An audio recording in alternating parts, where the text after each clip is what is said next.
Hello students. जैसे कल की जो वीडियो में डिस्कस किया था कंटिन्यूअस चार्ज डिस्ट्रीब्यूशन। तो कंटिन्यूअस चार्ज डिस्ट्रीब्यूशन के थ्री टाइप्स थे। फर्स्ट था लीनियर चार्ज डिस्ट्रीब्यूशन, सेकंड था सरफेस चार्ज डिस्ट्रीब्यूशन और थर्ड था वॉल्यूम चार्ज डिस्ट्रीब्यूशन। अब उसकी कुछ स्पेशल कंडीशन है। स्पेशल कंडीशन क्या है, उसमें हमें कंडीशन फाइंड आउट करनी है क्या। When charge Q is distributed uniformly over a loop of radius R, यानी कि एक लूप है सर्कुलर और उसके रेडियस कितनी, capital R. Find the electric field intensity eight A point at distance x from centre, यानी कि जो लूप है उसके सेंटर से x डिस्टेंस पे एक p पॉइंट है जिस पर हमें क्या करनी है, electric field intensity find out करनी है। On the axis of the loop also analyze the result on the condition x is greater than radius of loop, यानी कि जो x है वो r की कंपेयर में बहुत ज्यादा है। तो देखिए क्या है इसमें, कैसे फाइंड आउट करेंगे। सबसे पहले जैसे ये लूप है और यहाँ पे जैसे ये चार्ज है, लीनियर चार्ज डिस्ट्रीब्यूशन है। यहाँ पे क्या है, लीनियर चार्ज डिस्ट्रीब्यूशन। जैसे कल हमने एग्जांपल में दिया था कि थिन वायर हो या थिन रिंग हो, तो ये लूप है।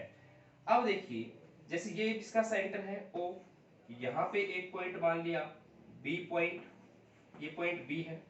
नीचे भी पॉइंट मान लिया A पॉइंट, ये A पॉइंट है, ये B पॉइंट है।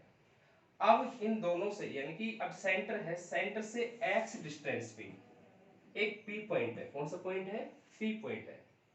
अब P पॉइंट है तो अब यहां से जब सेंटर की डिस्टेंस है यानी कि डिस्टेंस OP की वैल्यू अकॉर्डिंग टू कंडीशन जो गिवन दैट है वो क्या है, x है। यहां से तक की OP की वैल्यू क्या है, OP है x। ये जो OB है OA है, यहाँ पे है R, ये कितनी है R। और ये हम एज्यूम करेंगे यानी कि P से लेके B तक की डिस्टेंस, P से लेके B तक की डिस्टेंस और P से लेकर के A तक की डिस्टेंस वो हम एज्यूम करेंगे स्मॉल r। ये वेरिएबल है, ये हमने एज्यूम किया है, ठीक है। तो ये जो P पॉइंट है, अब एज्यूम कर लिया हमने, लेट OP यानी कि OP इक्वल टू क्या है, x यूनिट है जो भी मीटर सेंटीमीटर है यहाँ पे।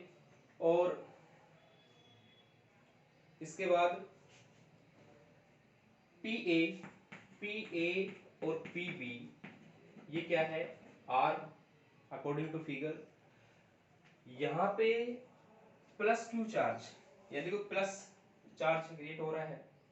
अब देखिए अगर एंगल, यहाँ पे एंगल एज्यूम करें तो एंगल कितना हो, यहाँ पे जैसे ये थीटा एंगल है, ये भी कितना है, थीटा एंगल है। तो according to charge distribution point A के रीजन से पी पर जो इलेक्ट्रिक फील्ड क्रिएट होता है तो ये हो गया यहाँ पे डी ई वन। वो डी ई वन क्यों हुआ, क्योंकि यहां से जो सेक्शन इसका, ये कितना सेक्शन है dl, और यहाँ पे सेक्शन कितना है इसका dl, एलिमेंटल लेंथ है, लूप की एलिमेंटल लेंथ है dl।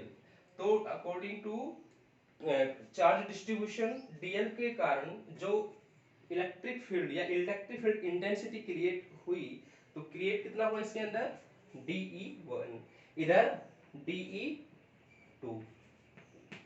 ये इस डायरेक्शन में हो गया, किस डायरेक्शन में हो गया, ये तो है एपी की डायरेक्शन में, ये है बीपी की डायरेक्शन में।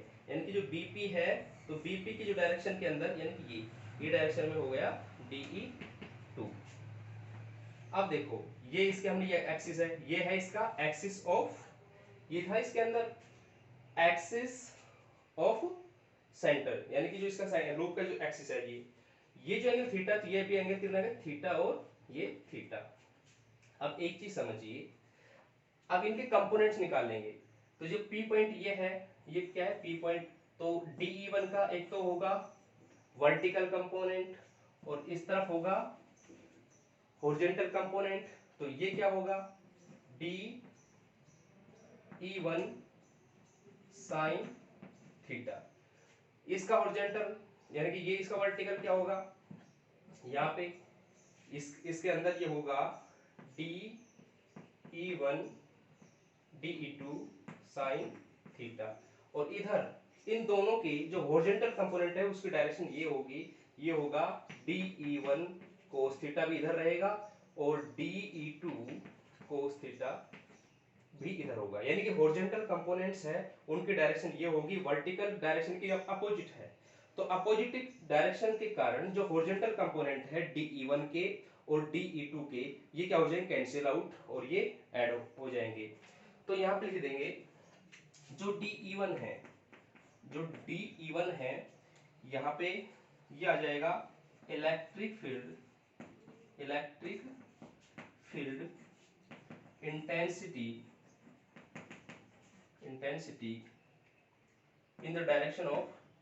in the direction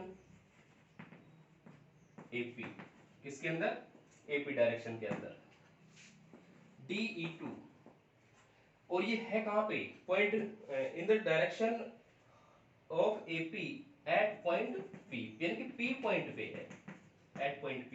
similarly DE2 क्या है, electric field intensity in the direction of BP, जैसे ये AP की डायरेक्शन में है तो DE2 क्या है, किस डायरेक्शन में है, BP की डायरेक्शन के अंदर है, in the direction of BP at point P। ये हो गया। अब हॉरिजॉन्टल और इनके वर्टिकल कंपोनेंट्स, तो देखो यहाँ पे since their horizontal components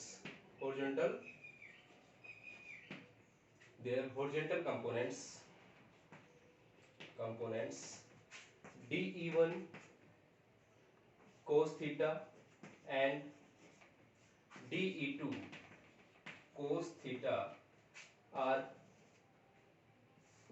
have equal magnitude, इनका मैग्नीट्यूड क्या है, इक्वल है, क्या है, इक्वल है। तो यहाँ पे इक्वल यानी कि डीएल है तो सेक्शन इक्वल, तो चार्ज भी डिस्ट्रीब्यूशन भी क्या होगा, इक्वल होगा, चार्ज डिस्ट्रीब्यूशन क्या रहेगा, इक्वल। तो यहाँ पे इक्वल मैग्नीट्यूड है, magnitude and same direction,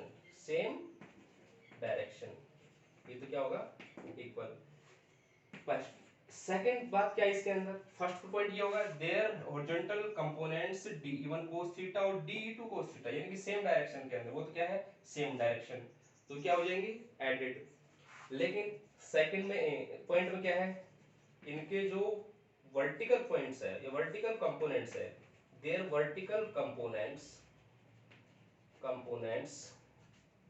have opposite direction and same magnitude, components DE1 sin theta and DE2 sin theta, ये क्या हो जाएंगे, have same magnitude या equal magnitude and opposite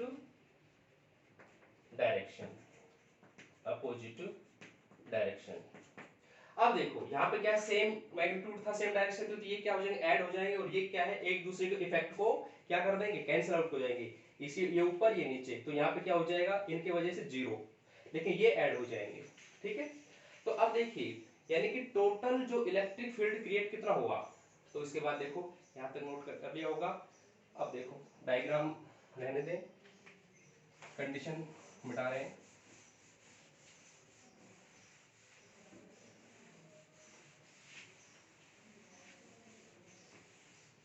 देखिए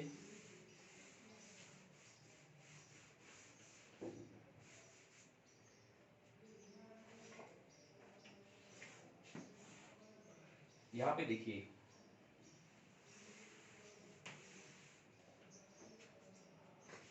since electric field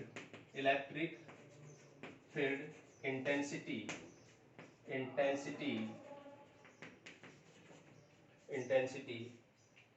DE1 equal to DE2, DE1 और DE2 equal है, तो ये एज्यूम कर लिया हमने DE, ये क्या कर लिया, एज्यूम, डी मान लिया। अब टोटल इलेक्ट्रिक जो होगी, अब total electric field intensity, electric field intensity at point P. तो एट पॉइंट पी क्या होगा, ये होगा इसके अंदर डी ई वन या D E one D E two में से एक लिख सकते डी, तो डी कोस ऑफ थीटा, ये क्या आ जाएगा, डी कोस थीटा, तो डी कोस थीटा आएगा। ठीक है, अब टोटल की बात कर रहे हैं तो इंटीग्रेट करेंगे तो टोटल लेंथ में आएगा, यानी कि लेंथ कितनी है इसकी, टोटल लेंथ यहाँ पे डी कोस थीटा, इंटीग्रेशन किसका कर देंगे, डी का, और वो टोटल किससे लिखा जाएगा, ई से लिखा जाएगा, किससे डिनोट होगा, ई से। तो अब देखिए यहाँ पे टोटल अगर सिर्फ डी की बात करें, सिर्फ डीएल की बात करें, किसकी बात करें, डीएल की, तो डीएल तो कितना होगा 2πr। इससे पहले समझिए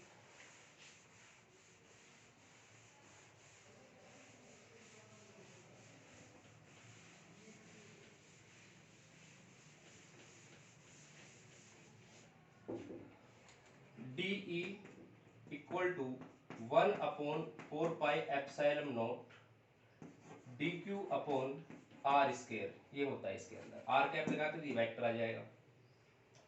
अब इसके अंदर जैसे भी इक्वेशन फर्स्ट है, हमारे पास डी की वैल्यू है, यहाँ पे जो डी है, अब डी की वैल्यू इसमें पुट कर देंगे, ये इक्वेशन फर्स्ट हो जाएगा, ये इक्वेशन टू हो जाएगा। तो from equation first and second, equation first and second, E equal to ये आ जाएगा इंटीग्रेशन 1/4πε0 और ये हो जाएगा एल, ये आ गया D Q R square cos of theta. अब वैल्यू देखो कंप्लीट पुट करेंगे इसके अंदर, ये एल है, इसके अंदर डी क्यू आर स्क्वायर और कोस ऑफ थीटा। सबसे पहले ये समझिए, हमने कल आप इससे पहले वाली वीडियो बताया था कि जो लीनियर चार्ज डेंसिटी है, ये क्या है, linear charge density, linear charge density वो क्या होता है, लीनियर चार्ज डेंसिटी क्या होता है, dq upon dl, dq upon क्या है, dl। तो dq अपॉन dl होगा, तो यहाँ पे जो dq की वैल्यू आ जाएगी lambda into dl, lambda into dl। और cos थीटा की वैल्यू निकालें, तो जो अभी डायग्राम बना रखे थे हमने, तो ये इसका क्या था, देखो डायग्राम समझिए, ये क्या था r, ये पॉइंट O था, ये पॉइंट कौन सा था, यहाँ से यहाँ तक की जो वैल्यू थी ये पॉइंट P था, और यहाँ से जो वैल्यू थी इसकी, ये थीटा एंगल था यहाँ पे। ठीक है, जैसे लूप था, ये P पॉइंट है, ये था इसके अंदर, तो ये R थी और ये वैल्यू X थी, ये कैपिटल R था। ठीक है, ये वैल्यू कैसी थी, कैपिटल R। तो उसी के अंदर जो डायग्राम बन रहा था, यानी कि राइट एंगल ट्रायंगल बन रहा था, वो ये था, यानी कि ये कैपिटल R, ये R और ये X और ये थीटा, ये क्या है, थीटा। तो कोस थीटा की वैल्यू क्या होगी, कोस थीटा क्या होगा, base upon hypotenuse, base upon hypotenuse. तो कोस थीटा की वैल्यू क्या होगी, बेस कितना है इसका, बेस कितना है x, और ये कितना हो जाएगा, हाइपोटेनियस कितना हो जाएगा इसका r, ये हो जाएगा x अपॉन r। सेम इसी तरीके से हम वैल्यू निकाल सकते हैं r की, किसकी वैल्यू निकाल सकते हैं, r की। तो r क्या है इसमें, हाइपोटेनियस है, तो r equal to root of r square plus में x स्क्वायर। तो ये वैल्यू है सारी, लैम्बडा की डी क्यू की वैल्यू हम ये लिखेंगे, कोस थीटा की value x upon r put करेंगे, और स्मॉल r की वैल्यू हम ये करेंगे, root of r square plus में x स्क्वायर। ठीक है, राइट एंगल ट्रायंगल से हुआ ये जो लूप के अंदर था। अब सारी वैल्यूज में पुट करेंगे, तो ये हो जाएगा E इक्वल टू 1/4πε0 और क्लोज, यानी कि यहाँ पर टोटल इंटीग्रेशन टोटल लेंथ के लिए है, dq की वैल्यू क्या है, lambda into dl, lambda into, तो लैम्बडा भी क्या है, कांस्टेंट है, तो ये बाहर आ जाएगा, ये आ जाएगा यहाँ पे dl। ठीक है, नीचे है r स्क्वायर, कोस थीटा की वैल्यू पुट करेंगे, तो x अपॉन में r, x अपॉन में क्या है यहाँ पे r, x अपॉन r। देखिए अब यहाँ पे एक चीज समझने की है, ये टोटल इंटीग्रेट है L, तो यहाँ पे वैल्यू आएगी टोटल लेंथ के लिए जो dl होगा, वो टोटल लेंथ होगी इसकी, लूप की टोटल जो सर्कुलर लेंथ है तो वो किसके बराबर होगी, सरकमफेरेंस के बराबर। किसके बराबर होगी, सरकमफेरेंस, यानी कि जो रेडियस इसकी r है तो टोटल सर्कुलर लेंथ क्या होगी 2 पाई r। तो यहाँ पे क्या आ जाएगा 2 पाई r, तो ये हो जाएगा E equal to 1/4 pi epsilon naught lambda into ये आ जाएगा यहाँ पे इंटीग्रेशन dl जो है वो 2 पाई r, यानी कि इनटू में क्या कर देंगे 2 पाई r और नीचे होगा इनटू में x और ये होगा r क्यूब। ये कितना आएगा r क्यूब। ठीक है, तो इसके बाद देखो यहाँ पे हम अगर r की वैल्यू पुट करें तो r की वैल्यू क्या है स्मॉल r की under root capital R square plus में x स्क्वायर, तो ये आ जाएगा lambda upon 4 pi epsilon naught, lambda upon 4 pi epsilon naught, ये हो गया 2 इंटू 2 पाई r x। अब देखिए ये आ जाएगा, ये कितना होगा 2 पाई, यानी 2 से 2 कैंसिल हो गया, तो ये आ जाएगा 1/2 पाई एप्सिलॉन नॉट और ये हो गया पाई r x और रूट की पावर, यानी कि रूट है तो यहाँ पे क्या पावर 1/2 है, तो ये हो जाएगा r square plus x square की पावर जो है 3/2। 3/2 क्यों आया, क्योंकि 1/2 तो पावर किसकी है, इसकी पावर। तो यहाँ पे यानी कि सबसे पहले रूट पे हम क्यूब लगाएंगे, ये रूट है और इस पे क्या लगा देंगे क्यूब लगाएंगे। इसके बाद देखो आगे रिजल्ट क्या बना,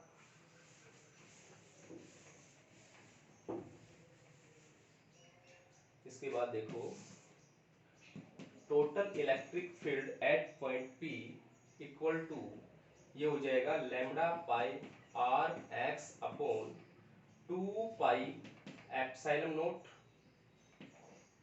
और r square plus x square की पावर 1/2 थी और ये हो जाएगा क्यूब, यानी कि 3/2 हो जाएगा। लेकिन कंडीशन इसमें क्या दे रखी है, कंडीशन में ये दे रखी है, कंडीशन ये दे रखी है अकॉर्डिंग टू क्वेश्चन कि x is greater than r, यानी कि r is negligible as compare to x, x के कंपैरिजन में r बहुत ही कम है। तो हम क्या करेंगे r को नेग्लेक्ट करेंगे, क्या करेंगे नेग्लेक्ट करेंगे एज 0, यानी कि r है नेग्लिजिबल, r क्या होगा नेग्लिजिबल, नेग्लेक्ट ये कर दे नेग्लेक्टिंग, तो हो जाएगा E equal to lambda pi capital R into X और यहाँ पे 2 पाई एप्सिलॉन नॉट, यहाँ पे होगा r square plus x square, r square plus x square, x square को रखना है और r को क्या करना है नेग्लेक्ट करना है, तो x स्क्वायर की पावर होगी 3/2, तो 2 से 2 क्या हो जाएगा कैंसिल, तो बचेगा कितना यहाँ पे E equal to lambda pi r x upon में आएगा 2 पाई एप्सिलॉन नॉट और यहाँ होगा x की पावर 3, तो एक पर पावर है तो ये हो जाएगा E equal to lambda upon यहाँ पे 2 pi epsilon naught, 2 pi epsilon naught और ऊपर है पाई से पाई क्या हो गया कैंसिल, तो पाई से पाई कैंसिल हो गया, 2 एप्सिलॉन नॉट ये हो गया r और x की जो पावर है यहाँ पे है x स्क्वायर, यानी कि ये है total electric field, total electric field है। टोटल इलेक्ट्रिक फील्ड कहाँ पे है, ये P पॉइंट पे था, जब यहाँ पे क्या है सर्कुलर लूप है तो उसकी एट डिस्टेंस यहाँ पे P पॉइंट पे था। इसके बाद तो सेकंड कंडीशन है, सेकंड कंडीशन में क्या होगा, सेकंड कंडीशन में